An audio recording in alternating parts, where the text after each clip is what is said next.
ଆଜି ଆମର ମାନ୍ୟବର ସାଂସଦଙ୍କ ତାଙ୍କ ପାଣ୍ଠିରୁ ଏମ୍ପି ଲାଟ୍ରୁ ଗୋଟେ 2 ଲକ୍ଷର ଗୋଟେ ଅନୁଦାନ ମିଳିଛି।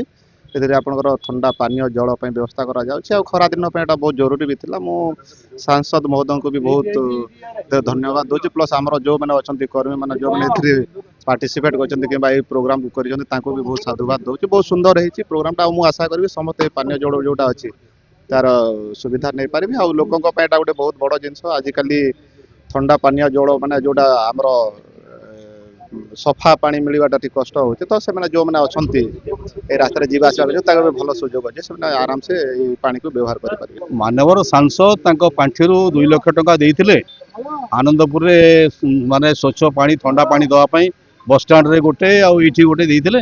ଆଜି ଉଦ୍ଘାଟନ କରିବା କଥା ନିଜେ ଆସିକିରି, ଯେହେତୁ ଆଜି ମାନ୍ୟବର ମୁଖ୍ୟମନ୍ତ୍ରୀ ହଠାତ୍ କାଲି ରାତିରେ ହଠାତ୍ ଆସିଛନ୍ତି, ସେ ଟିକେ ସମୟ ବାହାର କରିପାରିଲେନି। ସେଥିପାଇଁ ଆମେ ତାଙ୍କ ତରଫରୁ ପ୍ରତିନିଧି ହିସାବରେ ଆମେ ତାକୁ ଉଦ୍ଘାଟନ କରୁଛୁ। ସମସ୍ତେ ସୁସ୍ଥ ଭାବରେ ପାଣି ପିଅନ୍ତୁ। ଥଣ୍ଡା ପାଣି ଯେଉଁ ଖରାପ ଜୋର ଚାଲିଛି ତାର ଉପଯୋଗ ଭଲ ଭାବରେ ହେବ ଏ ବିଶ୍ୱାସ ଆମର ଅଛି।